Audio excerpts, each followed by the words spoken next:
President's Port Action Plan, which will lower the cost of goods for American families by strengthening supply chains and modernizing port operations. And today I wanted to highlight that the Department of Transportation awarded $12.6 million in grants to 9 marine highway projects across the country in Delaware, Hawaii, Indiana, Kentucky, Louisiana, North Carolina, New York, New Jersey, Tennessee, Texas, and Virginia. These investments through the America's Marine Highway Program will help us move more goods more quickly and more efficiently and help our agricultural exports get goods to market. The announcement follows the successful first step of the Port Action Plan, which provided the Port of Savannah $8 million to set up container yards in Georgia and North Carolina, freeing up dock space and speeding up the flow of goods in and out of the port.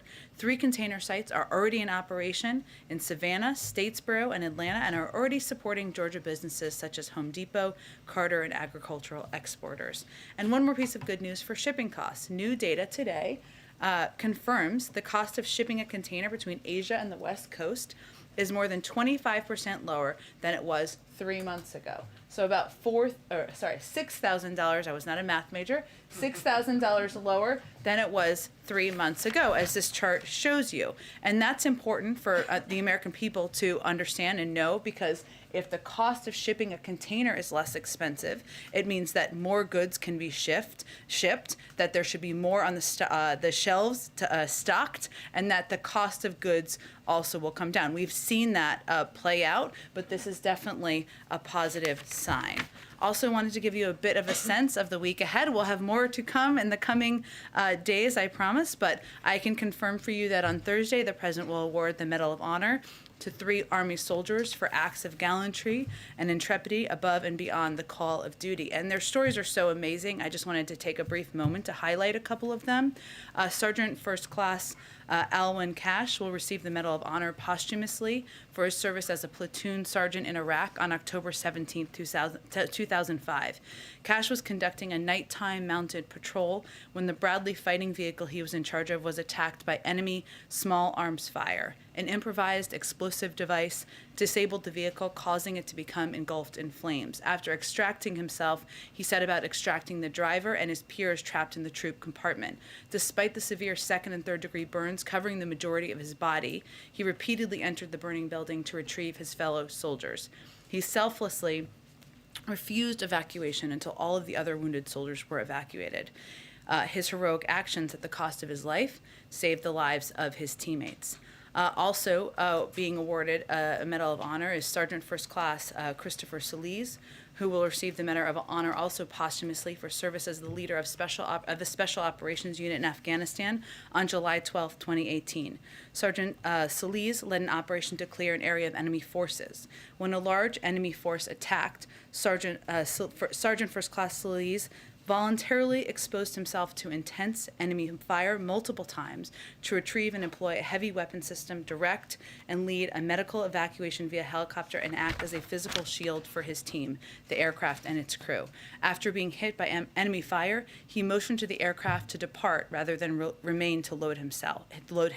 His selfless actions saved the life of the evacuated partnered force member and almost certainly prevented further casualties. He died of the wounds he received in combat. And finally, Major Sergeant Earl Plumley will receive the Medal of Honor for his service as a weapons sergeant in Afghanistan on August 28, 2013. Then Staff Sergeant Plumley responded to a complex enemy attack when a massive explosion tore a 60-foot breach in the base's perimeter wall and 10 insurgents wearing suicide vests poured through. Staff Sergeant Plumley and 5 Special Operations members mounted 2 vehicles and raced toward the site of the detonation. Without cover and with complete disregard for his own safety, Staff Sergeant Plumley repeatedly advanced on the enemy force, engaging multiple insurgents with only his pistol, killing 2 insurgents and engaging combatants at close range, including an insurgent whose suicide vest exploded a mere 7 meters from his position. Undeterred, he joined a small group of American and Polish soldiers who moved to counterattack the infiltrators and carried a wounded soldier to safety. So the President looks forward to honoring 2 of those individuals posthumously and 1 on next Thursday when he awards the Medal of Honor. With that, Colleen, why don't you kick us off? Okay, thanks, Jen.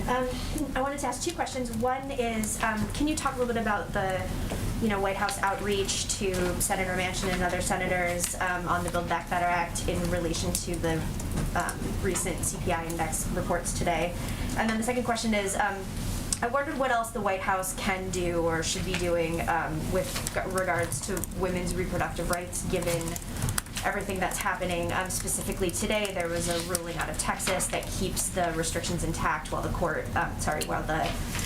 lawsuits play out. So I just wondered what else, aside from the codification of Roe in Congress, can and should the administration be doing? Absolutely. Well, let me take the first one first. Let me first say that as it relates to the CPI, or the Consumer Price Index data this morning, let me start with the data. The data was taken in November. Even since that time, over the course of the last nearly 2 weeks, we've seen a decrease in costs in some of the areas that account for a big percentage of the rise in inflation. So about 50% of the inflation numbers, is attributed to the rising gas prices and the rising car prices. On gas prices, and we had a chart, maybe they'll pull it up again, that Brian Deese, our NEC director, talked about just yesterday. What we've seen in recent days are gas prices are coming down from their peak, and this obviously is not captured in the data, since the data was through the course of November. So in 20 states, gas is below their 20-year average in real terms, and natural gas is down 25% from its November average. We attribute this to a range of factors, including the president tapping the Strategic Petroleum Reserve in coordination with partners around the world. But more broadly, we're seeing positive signs of supply chain bottlenecks being addressed that are helping address this as well. And we expect those numbers to continue to decrease across the country. The other piece and gas, I should also note, on the wholesale market is down over 30 cents per gallon since its peak, which is, again, a good sign. The other piece, as we're seeing as it relates to cars, is wholesale car prices are down as well. Or used car prices are down as well. So when car dealers are purchasing cars, they are at a lower cost than they were before for a range of reasons, including the availability of chips, because we've helped solve some issues in the supply chain. That means that as we look to the first quarter of next year, or the first couple of months of next year, those car prices are going to keep coming down. One other third note, let me just note in the data, one of course, the factors as it relates to costs that consumers are experiencing, the American people are experiencing, is of course the cost of food when you go to the grocery store. 25% of that, our economists or economic experts estimate, is related to meat prices. You go, you buy a pound of burger, you buy a poultry, whatever it may be.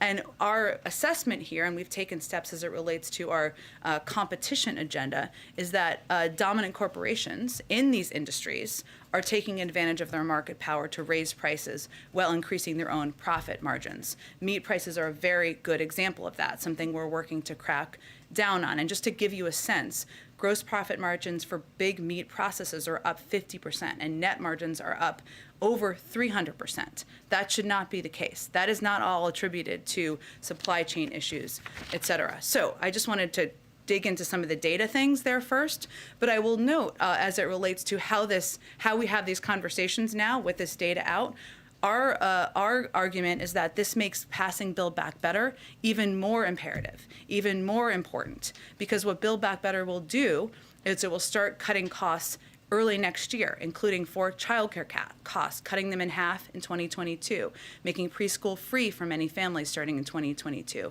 saving families the $8,600 a typical family currently spends on preschool, leading to the construction of additional housing units starting in 2022. These are all areas, the way people, and the president just talked about this too, experience inflation, as you all know, is not through the data or graphs, as much as we love graphs in here, but it's about the costs on their family budgets. And so that's why in our view, and the president's view, the argument is even stronger to get it done now. The last thing I would note on this, and then I'll get to the other question you had, is that the president just noted, and I don't know if you saw, that he would be speaking with Senator Manchin early next week. Obviously, we're in touch at a staff level, but I will leave it, of course, to Senator Manchin to speak to that further. As it relates to the question about the Supreme Court, ruling this morning. One, the president has obviously been at former Senator Dole's funeral for the majority of the day, but we will be issuing a statement in his name. We naturally wanted him to see and review and edit first, so you will all be getting that shortly. But let me just note that the president is very concerned by the Supreme Court's decision allowing SB 8 to remain in effect, given the consequences the law has for women in Texas and around the country and for the rule of law.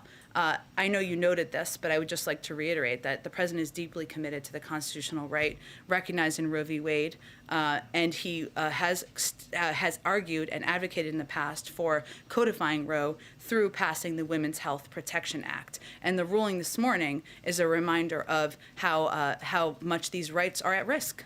And how women across the country who have now, in Texas especially, it's been 101 days since this was put in place, 101 days, where their health, their access to what has been law of the land for many decades now has been questioned and put and challenged. And so this is just a reiteration of how much, a reinforcement, I should say, of how important it is to codify Roe and move forward with the Women's Health Protection Act. And he's certainly hopeful that they will move forward with that. It's already passed the House, so in the Senate.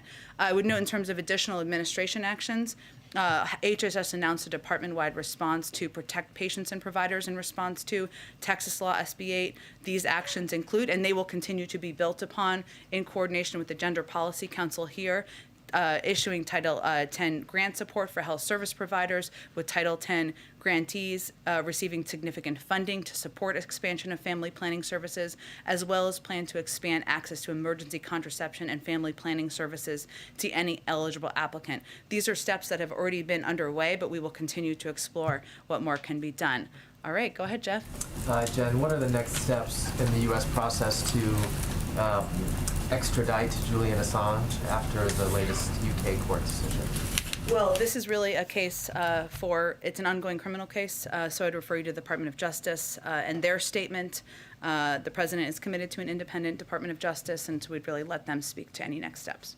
And on another topic, Russia spelled out some specific demands for NATO today, including that NATO should rescind its promises that Ukraine and Georgia may eventually join the alliance, and that NATO not deploy weapons in countries that border Russia. What's the U.S. response to that? Have you seen those, and can you give us an update on when that meeting between the other NATO countries, the U.S. and Russia, will take place? Well, this list, which we have certainly seen, but should not come as a surprise. It's the same list of demands that the Russians have been advocating for and voicing for several months, if not years. And that is their prerogative to have their views and demands. We have our own. And we have our own concerns about security circumstances around the world, including, of course, on the border of Russia and Ukraine. Russia can raise their concerns. We can raise ours. Europeans can raise their concerns. That's the whole point of having a dialogue and a discussion.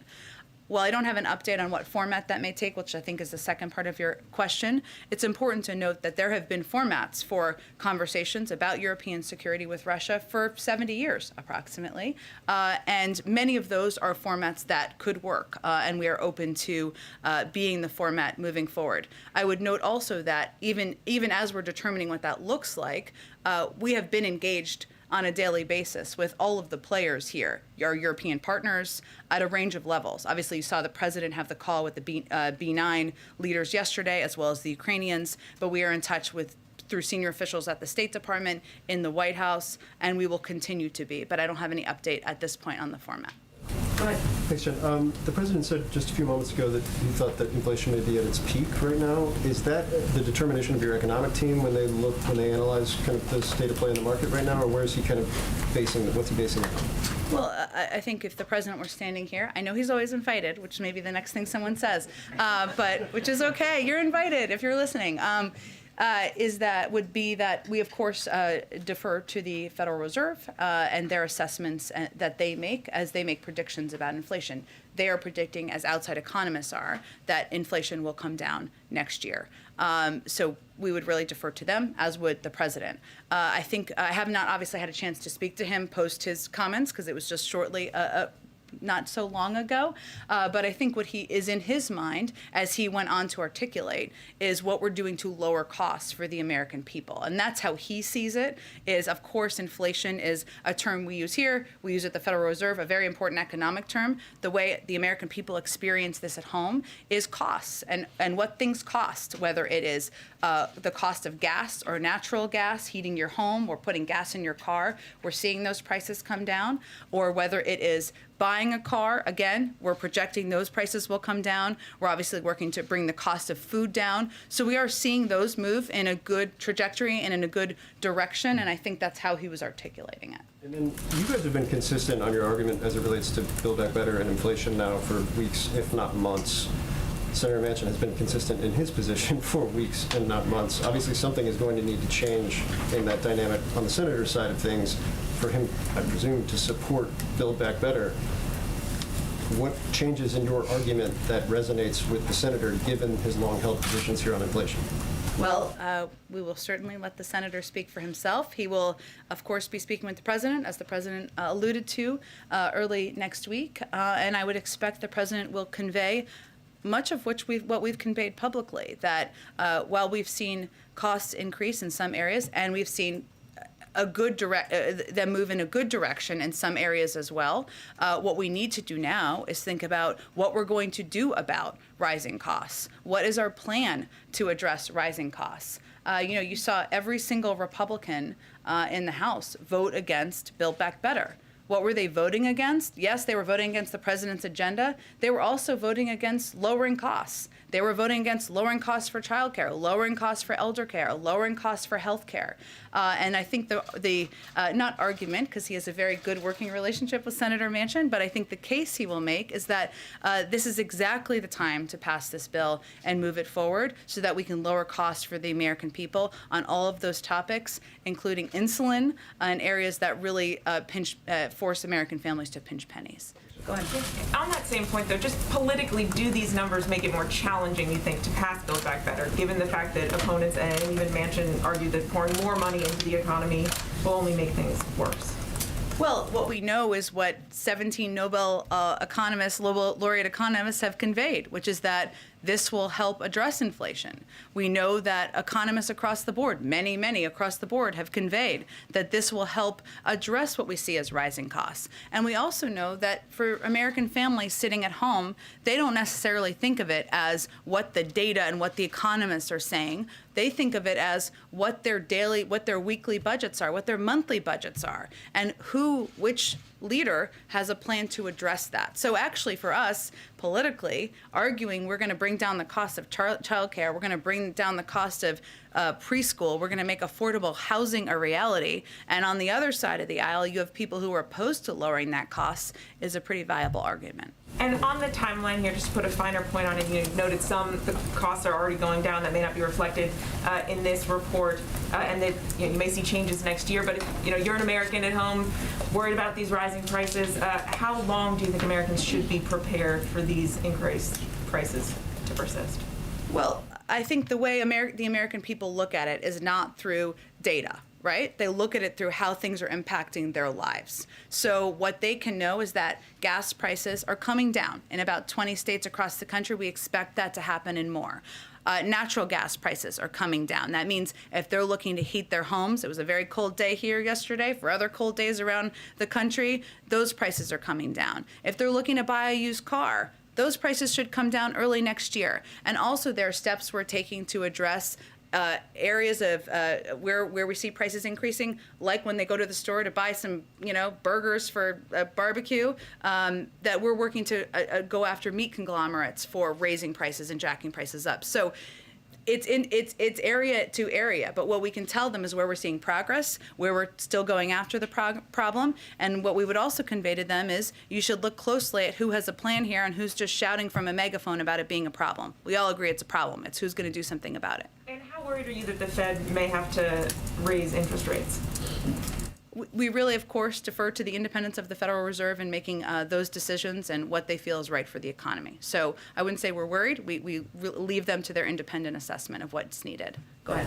Jen, is the mentioned conversation happening here at the White House in person or by phone?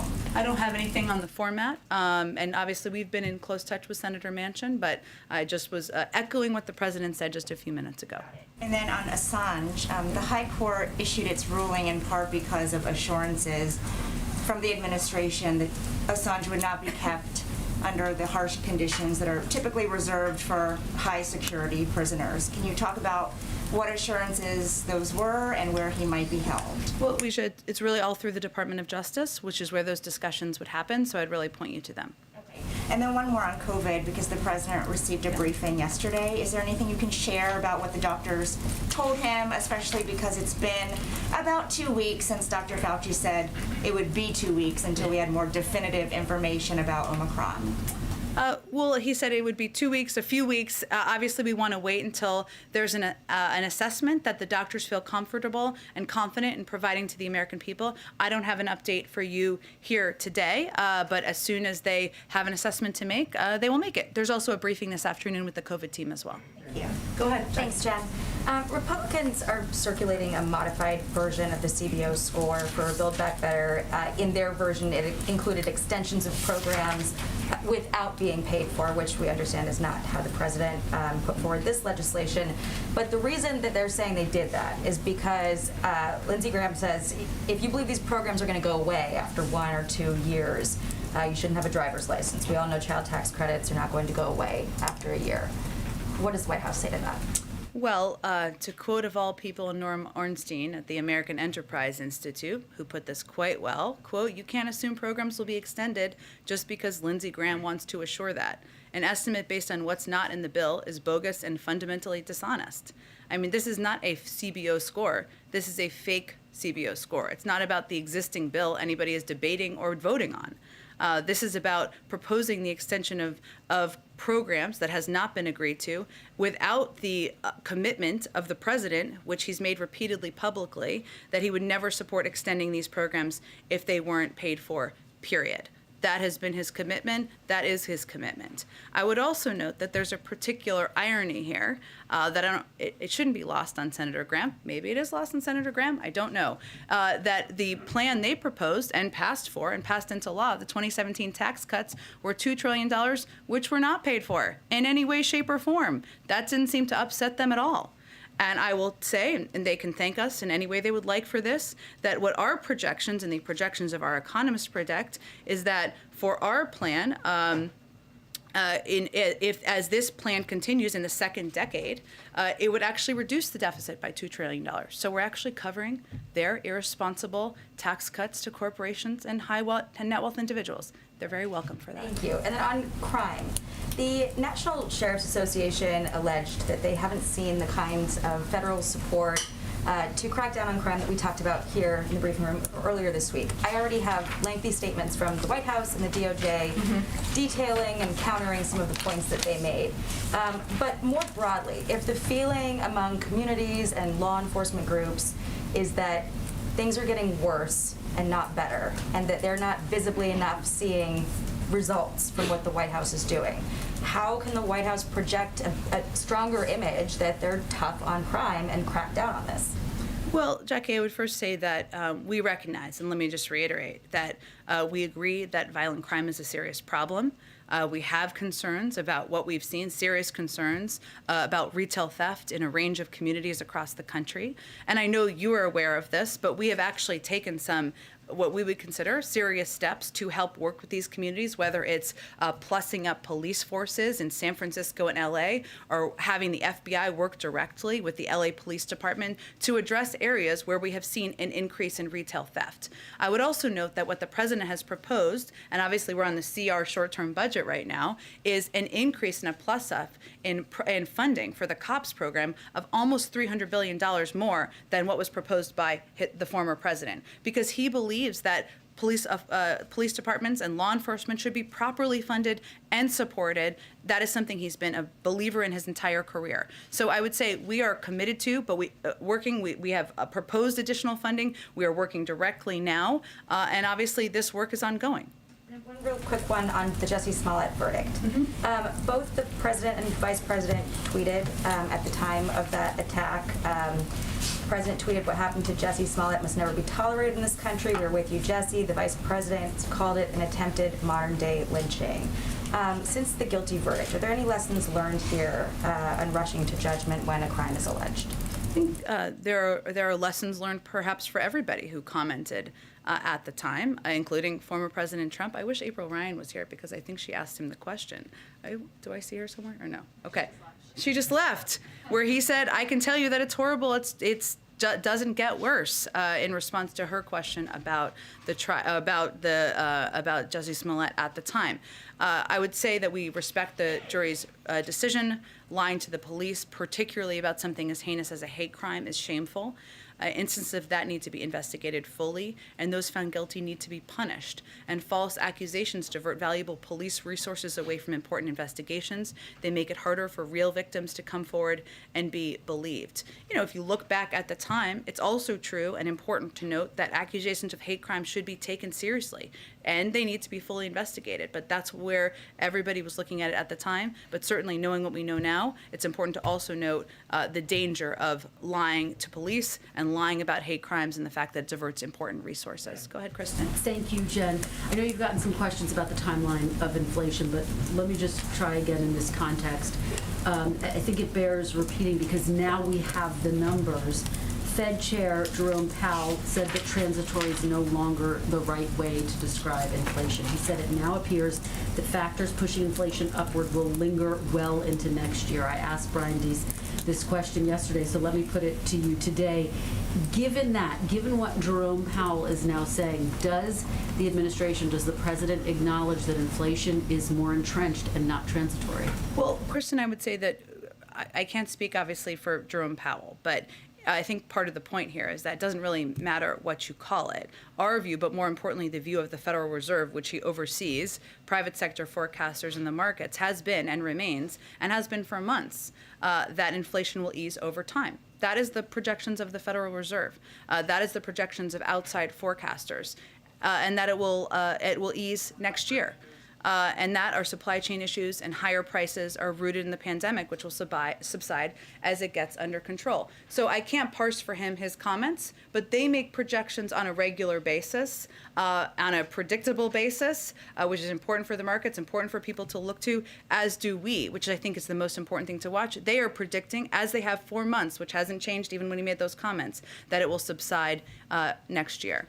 I think when people hear the term well into next year, though, I interviewed a business owner today, some families who say it's this piling up of prices that's causing the suffering.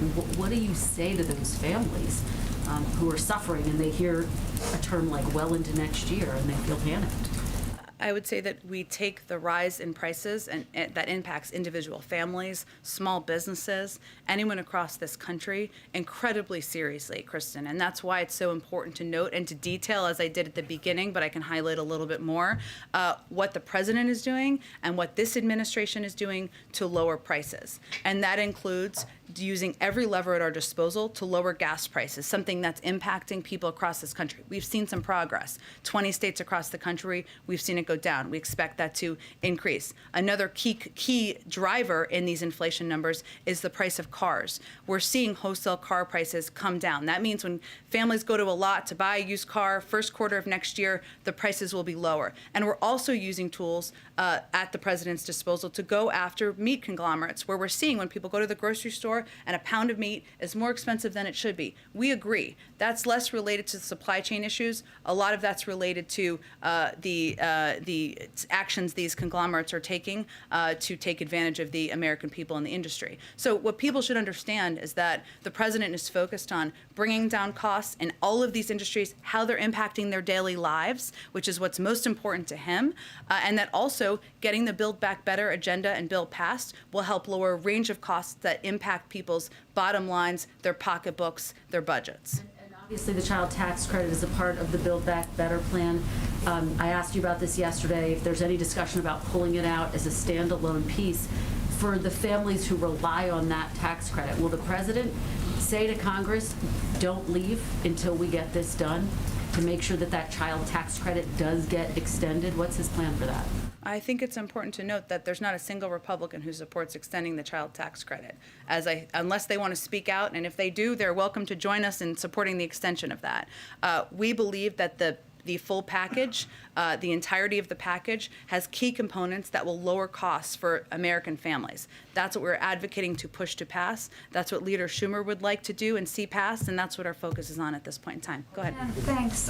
Going back to abortion, what path does this White House see for the Women's Health Protection Act, given the current balance in the Senate?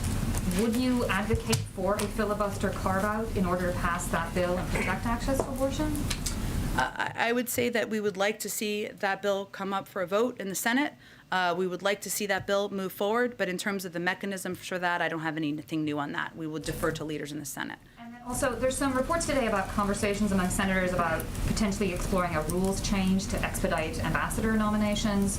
Is the White House involved in this conversation at all? And how worried are you about a scenario where tensions are escalating at the border of Ukraine and you don't have ambassadors in some of these key European cities? We're deeply worried about it. It is true, let me first state, having worked at the State Department for a few years, that we have a very talented foreign service team and officials around the country, around the world, and career officials that are around the world. But it should be that if there are qualified, talented, experienced nominees who have been nominated by a president to serve in key positions around the world, they should move forward through the Senate. And what we're seeing now is that there is delay in process. A number of these nominees will end up with a majority of votes. Not everyone, but a vast majority of votes, Democrats and Republicans. Yet there's an insistence on hours and hours of debate that's slowing the process. And you're absolutely right. There are key countries in the world where we have not had ambassadors. The president has been in office for almost a year now, and they're still not confirmed. So it is an area of serious concern. In terms of the process piece, I'd have to check on that in our engagement. I'll talk to the legislative team about that. Go ahead. Jen, the CENTCOM commander did an interview this week in which he indicated that the 2,500 troops in Iraq might come under increased pressure from Iranian-backed militias that want the U.S. out of Iraq. One of the reasons the president pulled out of Afghanistan was because he was afraid that American troops there would come under increased risk if the Taliban took over the country. Can you explain why the U.S. presence in Iraq will remain if the president was so interested for that reason getting out of Afghanistan? I have to talk to our national security team about their specific view on this, and probably the Department of Defense and their team about it. I would say that Afghanistan was, of course, a war that we fought for 20 years, where we had troops on the ground who were fighting a war on behalf of the Afghans. They were unwilling to fight for themselves. I know it's tempting to compare different war zones. They're always a little different and have different circumstances, but I can check with them on this specific case. One other question. We understand the mother of Austin Tice, the journalist who's been captive in Syria for so long, was going to be meeting with the National Security Advisor. Do you have an update on that meeting? And does the U.S. government have hope that Austin Tice might soon be returned to his family? Well, I can confirm that Deborah Tice met with Jake Sullivan, our national security advisor, today. I would also note that she has been and her family have been in touch and have met a number of times with members of our national security team and been on phone calls, as we have been with all families of individuals who are held overseas. It's our standard practice not to share specific details about any potential meetings or specific cases out of respect for the families and to preserve confidentiality. Our team, of course, will remain in close contact, but I can't give you an assessment. Obviously, we're going to do everything we can to bring Austin Tice and any individual and any American who's being held overseas. Go ahead. Thanks, Jen. First, I just wanted to ask quickly, the Chinese firm Evergrande has slipped into default. You were asked about this a couple months ago and said that the U.S. was monitoring, but now that it's actually happened, I'm wondering sort of what the level of concern is and if the administration of the White House is undertaking any action in response. The vast majority of their business and, of course, market impact is in China, not in the United States, as I think you well know. Obviously, any potential impact would be monitored by the Department of Treasury. I have not heard any additional or new assessment on that, but, of course, they monitor not only domestic but also global markets. And I just wanted to sort of diagram a sentence that you said earlier. Okay. It's a Friday. Give me a break. Well, I'll explain. You were talking about. I need a chalkboard or something. The CBO, the CBO report of the non-existent bill, and you, in explaining why you didn't think it was valid, said that the president would never support extending these programs if they weren't paid for, period. And the reason I'm asking this question is I envision a scenario where in like 2 or 3 years, I'm still sitting here, maybe you're not, but a This is like a real harsh line of questioning. You might be done with us, but a Biden press secretary is sitting here, and you're trying to extend some element of Build Back Better, because as we all know, the package is not going to move, or the elements of the package wouldn't all move together we're just renewing Build Back Better. So I want to be extremely specific. If there's an element of Build Back Better that expires, the president will never support renewing that element unless it is fully paid for and deficit neutral. He wants to, he would only support extending these programs if they were paid for, period. I'm not going to parse all individual moments, but that is what he has stated publicly. That is his commitment. He is a person who is fiscally responsible, unlike the person who asked for the fake CBO score, and that is his commitment as long as he is president. So if it's child tax credit or payments for child care comes up, it's expiring, it's on its own, you don't have a way to pay. I'm not going to get ahead of a hypothetical, but again, what this fake CBO score was about was extending all of the programs that would expire without paying for them. The president would pay for them. There's no bill that exists on this front, and we don't even know what the vehicle would be. But again, the president has been clear about his intention to pay for these programs, and so that's one of the reasons why this is so disingenuous. Go ahead. You're saying that Americans aren't focused on big picture data lines, but yesterday Brian talked to us for 40 minutes about lots of data points that are moving in the right direction. Yeah. So I'm wondering, given all of those things and given what you're talking about, prices month to month moving in the right direction, what's the White House's big picture view on why so many Americans are so pessimistic about the economy and about the direction of the country? Because another data point is more and more Americans are saying wrong track on monthly polling on that key question. Well, there are certainly Americans who look at data. I'm not suggesting that. Many of them work in New York and other places. I'm conveying that the way people experience it, I think you know what I'm saying, but the way people experience it, and the president just said this as well, is not by looking at charts in the paper, right? As much as we love charts, because they're important for us to note, it's about their monthly budget and how much it takes to fill up their tank of gas, how much it takes to buy meat to have burgers for a barbecue. That's what I was saying. Why are people experiencing things, or why? Because, and we've talked about this a little bit before, but a lot of it, what we're seeing in our data is people's psychology on the economy, on how they're experiencing things in the country right now, is related to COVID.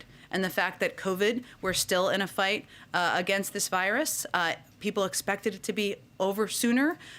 We have new variants that have come up, and people are looking to get back to a normal version of life. And so that's our best assessment. Obviously, Americans will experience things different ways, and we certainly understand that. But broadly, when you look at data, that's what we see. Go ahead. Thank you, Jen. I wanted to ask you something in light of this week's Democracy Summit. Sure. Former President Trump has been undermining the 2020 election result for most of this year. He puts out statements, various releases, and I wonder why President Biden has not used his bully pulpit to push back on the misinformation coming from former President Trump, just given that democracy is such a top concern. Why does President Biden, so I'm just to understand your question, why does President Biden not debate or lift up President Trump and his statements? No, I don't think that's what I was saying. Why isn't President Biden pushing back on the misinformation that the former president is putting out? Look, I think the president is doing what the American people elected him to do, which is to govern the country, to make people's lives better, to solve COVID, to put people back to work, and certainly to fight for protections that will save our democracy and moving forward, not to continue the 2020 election. So that's what he's focused on. But do you think it would be effective in some way to, this is the most powerful possible, podium that exists in the United States from a political leader.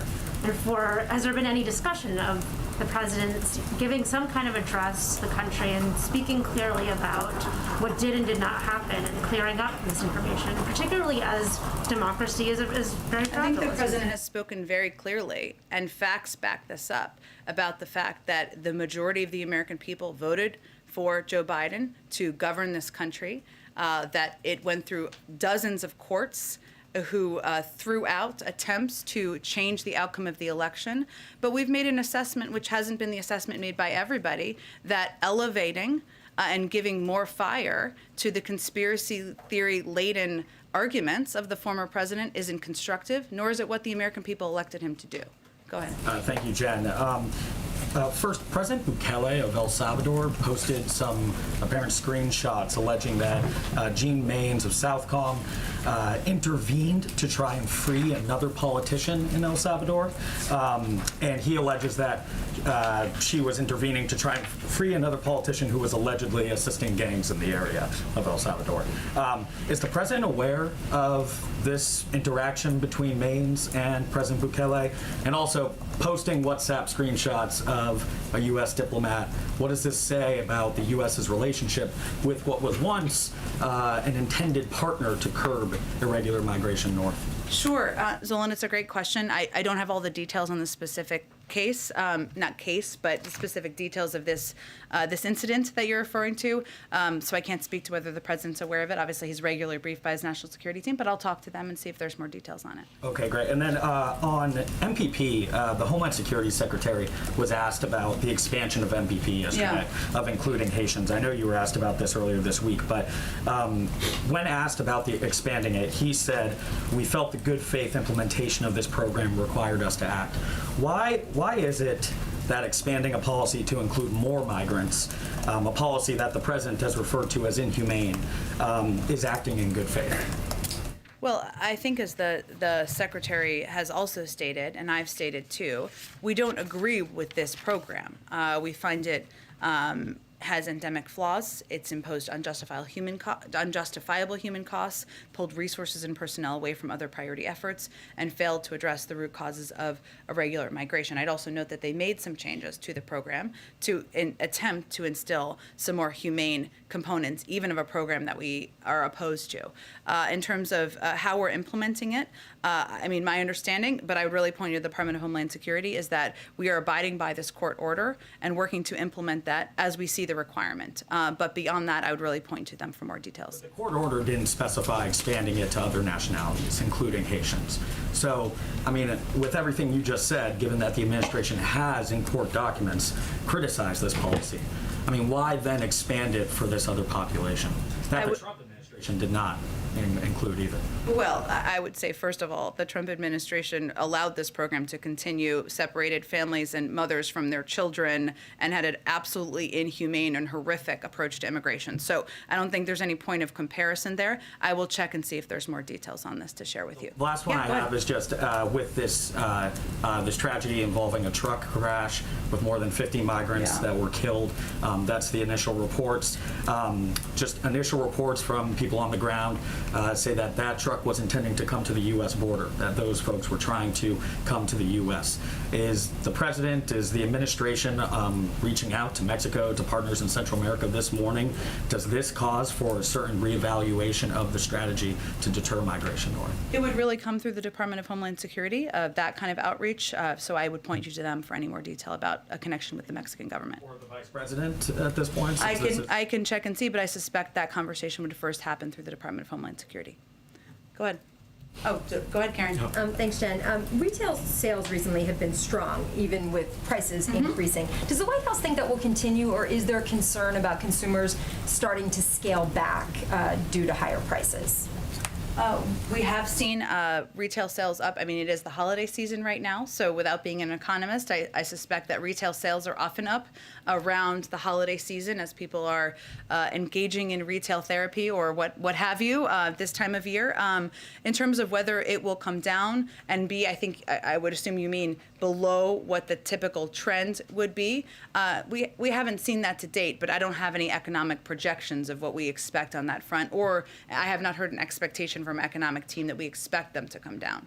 And on a different topic, Manuel Oliver lost his son in the Parkland, Florida high school shooting in 2018. He's been here in Washington this week. He spoke to us, ABC, and said he wants to meet with the president to talk about gun control in the wake of another school shooting. I know that he's met with the president in the past, and some White House officials in the past have spoken with him. But is there a plan for the president to meet with Mr. Oliver while he's here in Washington? And then I just have one quick one after that about this. Sure. Well, let me first say that we have been in touch with Mr. Oliver. Cedric Richmond has been in touch with him, and we've also offered a meeting with Cedric Richmond and members of our senior team. I don't have anything to preview in terms of a meeting with the president, but certainly he is somebody, as you noted, who the president has met with in the past. We certainly respect and honor, one, his loss, but also his activism as a follow-up to that on behalf of gun safety. But I don't have anything to predict at this point for a meeting with the president. I think you were asked this earlier this week, but just to circle back on that, has the president spoken with any of the families who lost a child in the Michigan school shooting last week? I don't have an update on that either at this point in time. Go ahead. So the Los Angeles School District has 85% of its eligible students vaccinated, 12 years and older and up, but they're pushing back the deadline for the rest of those students because tens of thousands were not going to meet that deadline. How does the White House view that experience? Is it viewed that this has been a successful use of a mandate on students? Is this a warning sign that not enough students are getting vaccinated? How would you characterize and look at that situation? I don't have any specific grade of their implementation. Obviously, school districts across the country are going to implement or not different requirements to keep their schools safe. What I would note is that that is a vast majority, that is a compliance with what the requirements are they put in place by a large population of the school community. And that is something they have made the decision will make their community and their school safer, make parents feel more comfortable and confident in sending their kids to school. That's ultimately a good thing, but different schools are going to implement it differently. I think the president's principle is ultimately that there should not be a cliff, that there should be efforts to find accommodation, to ensure there's counseling, that there's communication and education about the efficacy of vaccines or alternatives like testing, and that is certainly something that we've conveyed to entities across the country. One more question on schools. Obviously, the White House wants schools to be open and been encouraging schools to open. Yeah. Many schools are fully open. But inside schools, there are often very strict rules. For example, sometimes students are required to eat outside or eat distant from each other, not talk to each other while they're eating. Does the White House want to see those rules lifted as well to get back to a more normal school experience? Well, schools are taking steps, especially since we've only recently approved through the CDC and FDA vaccines for 5 to 11-year-olds. They're not approved for kids younger than that, to keep their kids safe and keep students safe. I will tell you, I have a 3-year-old who goes to school, sits outside for snacks and lunch, wears a mask inside, and it's no big deal to him. I'm not saying that's the case for everybody, but these are steps that schools are taking to keep kids safe. And I think the vast majority of parents appreciate that. Obviously, we want to get to a point where we're turning to a version of normalcy for everybody, right? Where you're not sending your kids backpack with 7 extra masks, right? Where you're not adding 2 hats so that they're warm outside for a snack. There's no question that's the case, but we also think the most important thing should be safety, the safety of kids, keeping kids in school, which the president is very focused on, and some of these steps, creative steps that schools have taken have enabled that to be possible. Go ahead, Tina. Is the Biden administration considering extending that student loan payment pause? I know there's, if not, besides legislation that probably won't pass, what are some of the options that can help these people? You're talking about the student loan payment pass that expires in February, just for clarity. So in the coming weeks, we will release more details about our plans, and we'll engage directly with federal student loan borrowers to ensure they have the resources they need and are in the appropriate repayment plan. We're still assessing the impact of the Omicron variant, but a smooth transition back into repayment is a high priority for the administration. The Department of Education is already communicating with borrowers to help them to prepare for return to repayment on February 1st and has secured contract extensions with loan servicers. So we are preparing for a range of steps here. These steps have provided, I would just note, more than $12.5 billion in discharges to nearly 640,000 borrowers, plus tens of billions more saved by the 41 million borrowers who have benefited from the extended student loan payment pause. But it expires February 1st, so right now we're just making a range of preparations. And then on the Olympics, China earlier this week said when they learned of the diplomatic boycott that there might be some retaliation. Are there any counteractions that have been discussed within the administration? We would certainly let China speak for themselves. As we noted when we made this announcement, we felt, the president felt, that we could not proceed with business as usual and send a diplomatic delegation to the Olympics. But obviously, we work with China on issues where there is agreement, and we make clear where we have concerns, and that includes our strong concerns about human rights abuses, specifically in Xinjiang. Go ahead. Thanks, Jen. Just following up on Steve's question on Austin Tice. Yeah. You mentioned that the administration is doing everything it can to free him. Does everything include direct engagement with the Assad government in Syria? I'm not going to detail anything further. Our objective is, of course, bringing people home. And not just the Tice family, but other families of those who have been held captive have criticized the president that they haven't seen direct personal engagement on their family cases. Maybe you could explain what the president has done directly to help free some of these Americans abroad. I'm not going to detail the president's engagement because it's not advantageous to our objective of bringing people home. What I can tell you is that Austin Tice's mother and all of the families of Americans who are being held overseas have been in touch with our national security team, have been in touch with Jake Sullivan and other senior officials in a range of departments at the State Department and others multiple times, and we are absolutely committed to closely coordinating with them, to doing everything we can from here in the United States government to bring their loved ones home. Go ahead. Following on that UK court ruling on Assange, has the president ever given any consideration at all to a pardon? And also, what is your response to the message in some quarters that prosecuting Assange is an assault on freedom of speech, freedom of press, information, etc.? Well, I would again reiterate that this is a case that is still ongoing. It's really under the purview of the Department of Justice. They've put out a statement. I'd point you to that for any further comment.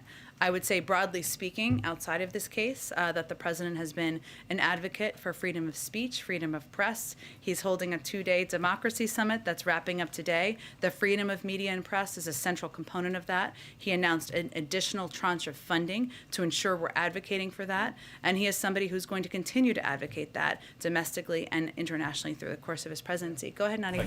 Thank you, Jen. You said you're expecting the price of oil to go down soon. What do you base that on? And will the president reach out to the OPEC Plus producer countries again? And I have another. Well, we've already seen the price go down some. So I was basing it on what we've seen in the data in the oil markets. And yesterday you talked elaborately about a possible sanctions, economic sanctions on Iran. And you said that you will send delegations perhaps to the UAE and talk to your allies like Japan or South Korea and the rest. 2 questions. Number one is, are you going back to the maximum pressure campaign that the previous administration used to convince Iran to come back to the negotiation? And second, what kind of leverage do you have on China to stop importing Iranian oil? Well, I would say first, we're not using the last administration approach as a model. They pulled out of the Iran nuclear deal, which meant that they've been able to proceed and progress in their nuclear program without visibility from the United States or the global community in a way that it leads to a reduction in everyone's security and is ultimately has enormously negative impacts globally. As it relates to what our leverage is on China, China was a constructive member of the P5+1, has continued to be, and obviously there are certain restrictions and requirements everybody would have to implement in order for this to move forward. That's all part of the negotiations. I don't think anyone wants to see Iran acquire a nuclear weapon. I'm not sure if you would call that leverage as much as something that is important to the security of the global community. Go ahead. Thanks. On China, U.S. Trade Representative Catherine Tai has previously said there's this range of enforcement mechanisms on the table to hold China accountable to the Phase 1 trade deal, but China's on track to fall short of the goals, primarily boosting imports of U.S. agricultural goods. How confident is the president he can hold China accountable to those commitments in time, since those obligations are expiring? Well, I know they're expiring at the end of the year, right? Am I remembering this correctly? So we have a couple more weeks. Ambassador Tai is, of course, a running point for the administration on the implementation on these phase 1 negotiations and discussions. I don't have an update from here, but I can certainly check and see if there's more to report. What message does it send to American farmers who were, hoping for a boost from these export obligations if they aren't met, and should we expect the president to take action if that is the case? Well, as you know, there's an ongoing review and assessment, maybe this is what I shorthanded was referencing, that is being overseen by Ambassador Tai about these tariffs and how they impact negatively, unintentionally, certain industries in the United States. I don't have anything to preview on that front, but that is also an ongoing process that's happening right now. Go ahead. Thanks, Jen. A follow-up on that question about El Salvador. What's the White House response to the president of El Salvador accusations against the U.S.? He says, and I quote, the interest of the United States has nothing to do with democracy in any country, end quote. And any comment on the decision of Nicaragua to break relations with Taiwan and return it to China? Sure. Let me start with Nicaragua.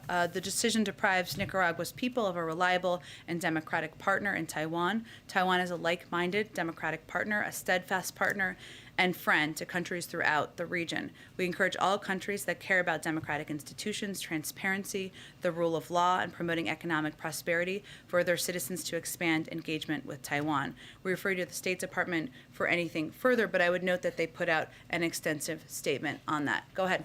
On the question of El Salvador, the president of El Salvador saying that the U.S. government has nothing to do with democracy in any country.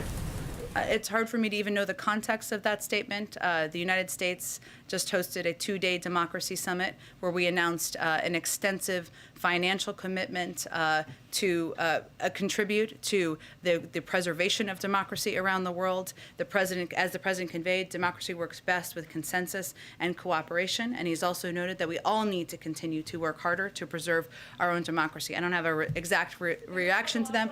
Go ahead. Two quick foreign policy questions for you. Sure. One is on Afghanistan. Yesterday, as was mentioned earlier, the head of Central Command did an interview, and during that interview, he said that the number of al-Qaeda members in Afghanistan has, in his words, probably slightly increased. Does that surprise the president? Is that a concern for the president?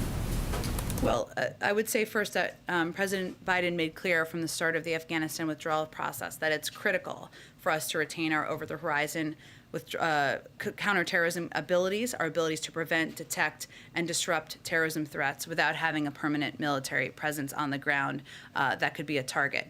And that is something he is committed to ensuring. Our national security team is working to ensure we have the capabilities, working with partner countries in the region who share that concern, who do not want terrorism to have a birthplace or rebirth place in the region. And we have also been clear that we will not allow terrorists to threaten the homeland from Afghanistan, and we will hold the Taliban accountable. I know we obviously do regular assessments for from our intelligence team on this, from the CIA director, from our director of the National Intelligence Agency. I'd really point you to them on their assessments, but the president takes his commitment to ensuring they do not rebuild, they do not gather, and they do not pose a threat to the homeland quite seriously. On Russia, just a few days after President Biden's conversation with President Putin, is it fair to say that the ball is now in President Putin's court, in the sense that the next step is up to him as to whether or not he pulls back his troops from the Russian-Ukrainian border or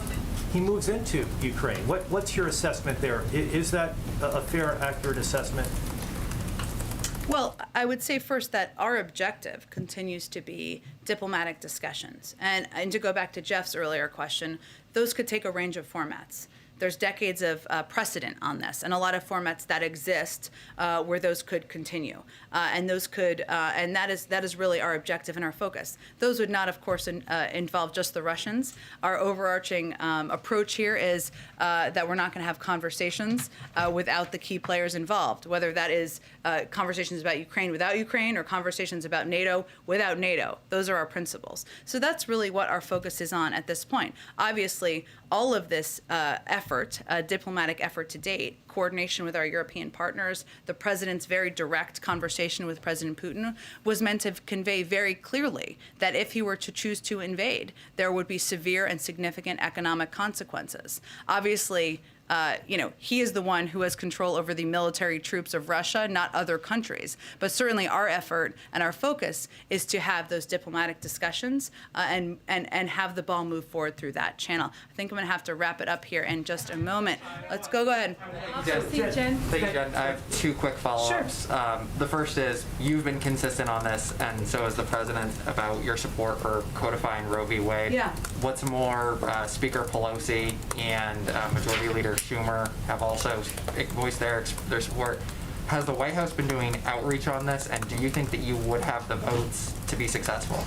I can't give an assessment of the vote count at this point. What I will tell you is that we have been engaged with leaders on Capitol Hill, many of whom have been quite outspoken about their concern and the need to move forward with the Women's Health Protection Act. Today, in light of the fact that women in Texas have been, for 101 days, they've had their basic access to women's health care, to their fundamental right that's been the law of the land for decades, be put into question and at risk. In terms of what our engagement will be, we will continue to be engaged. And the ruling this morning reinforces that there is more work to be done, reinforces that need to engage on Capitol Hill and with localities around the country. Moments ago, you were pretty definitive when you said that President Biden would only support extending these programs if they were paid for, period. Does that necessarily mean that sometime in the future, President Biden would be prepared to raise taxes? Well, I think President Biden's been pretty clear about his protection of keeping taxes low for the middle class and lowering them. But we don't have any hypothetical bill we're talking about here. I think you've seen him convey that pretty clearly, and all of the bills he's supported have been consistent.